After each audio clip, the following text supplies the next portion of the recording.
तो आज हम एक ऐसे शख्सियत की कहानी में गहराई से उतरेंगे जिन्हें कई लोग मॉडर्न इंडियन क्रिकेट का वास्तुकार मानते हैं। आर्किटेक्ट, हाँ। एक ऐसा नाम जो सिर्फ रन और रिकॉर्ड से कहीं बढ़कर है। सौरव गांगुली, जिन्हें हम सब प्यार से दादा कहते हैं। और आर्किटेक्ट शब्द यहाँ बहुत सही बैठता है क्योंकि उन्होंने सिर्फ एक टीम नहीं बनाई, नहीं, उन्होंने एक पूरा ढांचा, एक पूरी सोच तैयार की। बिल्कुल।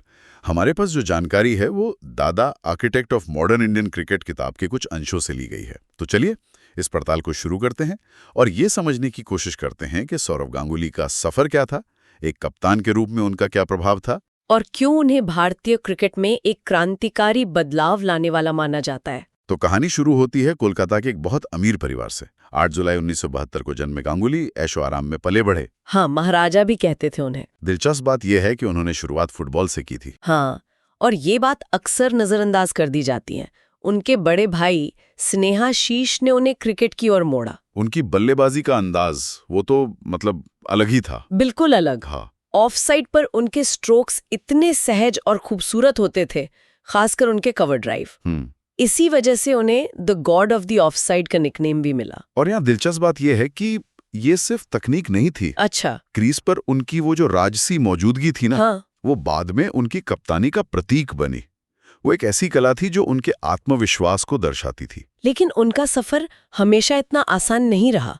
1992 में एक असफल वनडे डेब्यू हुआ और उन्हें टीम से बाहर कर दिया गया। और कई लोगों ने तो सोच लिया था कि वो वापसी नहीं कर पाएंगे। लेकिन यहाँ से कहानी में असली मोड़ आता है। 4 साल बाद। हाँ, 1996 में लॉर्ड्स के मैदान पर अपने टेस्ट डेब्यू में उन्होंने एक शानदार शतक बनाया। वो दुनिया के सामने उनकी प्रतिभा और दृढ़ता का एक तरह से ऐलान था। और इसके ठीक बाद अगले टेस्ट में ट्रेंट ब्रिज में उन्होंने एक और शतक जड़कर टीम में अपनी जगह पक्की कर ली। इस वापसी के महत्व को समझना बहुत जरूरी है। ये सिर्फ रन बनाने के बारे में नहीं था। तो फिर क्या था? ये उनके मानसिक जीवटता का प्रमाण था। इस वापसी ने उनकी जुझारू क्षमता को साबित किया और यही गुण उन्होंने बाद में अपनी टीम में भी भरा। और इसी जुझारूपन की सबसे ज्यादा जरूरत पड़ी साल 2000 में, जब वो भारतीय टीम के कप्तान बने। और वो भारतीय क्रिकेट का सबसे काला दौर था। मैच फिक्सिंग के घोटालों ने प्रशंसकों का भरोसा पूरी तरह तोड़ दिया था। बिल्कुल। उन्होंने एक टूटी हुई हतोत्साहित टीम की कमान संभाली और उसे एक निडर अंदाज में फिर से खड़ा किया। यहाँ पर बात वाकई दिलचस्प हो जाती है। तो यहाँ एक महत्वपूर्ण सवाल उठता है। क्या? कि इतने निचले स्तर से विश्वास का पुनर्निर्माण कैसे किया जाता है? सही बात है। गांगुली ने युवा प्रतिभाओं पर भरोसा जिताया। युवराज सिंह, हरभजन सिंह, जहीर खान और वीरेंद्र सहवाग, इन जैसे खिलाड़ियों को उन्होंने खुलकर खेलने की आजादी दी। और अगर हम इसे बड़े परिप्रेक्ष्य में देखें तो ये सिर्फ खिलाड़ी चुनना नहीं था। नहीं, ये एक पूरी सोच को बदलना था।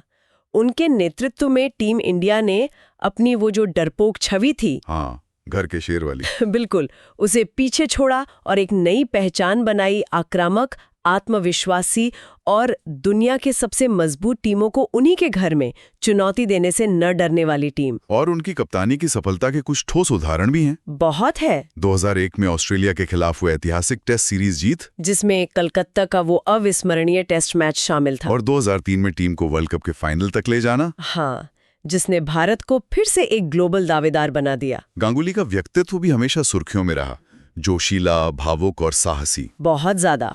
2002 में नेटवेस्ट ट्रॉफी फाइनल जीतने के बाद लॉर्ड्स की बालकनी से अपनी टी शर्ट उतार कर लहराना, वो भारतीय क्रिकेट के इसी नए रवैये का प्रतीक बन गया। सही बात है। लेकिन इस आक्रामकता के पीछे एक तेज क्रिकेट दिमाग वाला रणनीतिकार था और एक ऐसा लीडर था जो अपने खिलाड़ियों को गहराई से समझता था। लॉर्ड्स का वो जश्न सिर्फ एक भावना का उबाल नहीं था। तो क्या था? बल्कि दुनिया के लिए एक संदेश था कि ये एक नया भारत है जो अपनी भावनाओं को व्यक्त करने से नहीं डरता। इसके बाद भी उनके करियर में चुनौतियां आई। 2000 के दशक के मध्य में उन्हें टीम से बाहर भी किया गया। ग्रेग चैपल का दौर। हाँ, लेकिन एक बार फिर उन्होंने अपनी दृढ़ता दिखाई, टीम में वापसी की और रिटायर होने से पहले टेस्ट और वनडे दोनों में खूब रन बनाए। ये उनके चरित्र की खासियत थी, लड़ना। रिटायरमेंट के बाद भी गांगुली ने भारतीय क्रिकेट को प्रभावित करना जारी रखा। पहले बंगाल क्रिकेट एसोसिएशन के अध्यक्ष के रूप में और बाद में भारतीय क्रिकेट कंट्रोल बोर्ड मतलब बीसीसीआई के अध्यक्ष के रूप में। और एक प्रशासक के रूप में उनका ध्यान घरेलू क्रिकेट को मजबूत करने पर था और बुनियादी ढांचे में सुधार करने और ये सुनिश्चित करने पर था कि भारत विश्व क्रिकेट में एक महाशक्ति बना रहे। अच्छा। एक तरह से वो भारतीय क्रिकेट की उसी संरचना को मजबूत कर रहे थे जिसकी नींव उन्होंने एक कप्तान के तौर पर रखी थी। बस भूमिका अलग थी। हाँ बिल्कुल, भूमिका अलग थी। तो इन सब का क्या मतलब निकलता है? सौरव गांगुली की विरासत सिर्फ आंकड़ों में नहीं है। बिल्कुल नहीं। वो एक ऐसे क्रांतिकारी नेता थे जिन्होंने भारतीय क्रिकेट में निडरता का रवैया पैदा किया और उन्होंने उस सुनहरे दौर की नींव रखी जो उनके बाद आया। सही बात है। उनकी कहानी जुनून की है, जो झाड़ूपन की है, और इस अटूट विश्वास की है कि भारतीय टीम दुनिया पर हावी हो सकती है। अंत में एक विचारणीय सवाल छोड़ जाते हैं।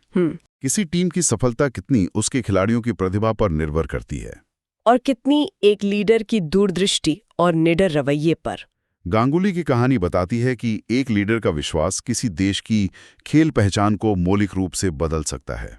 तो क्या दूसरे क्षेत्रों में भी एक व्यक्ति का व्यक्तित्व इस तरह का परिवर्तन ला सकता है? सोचने वाली बात है।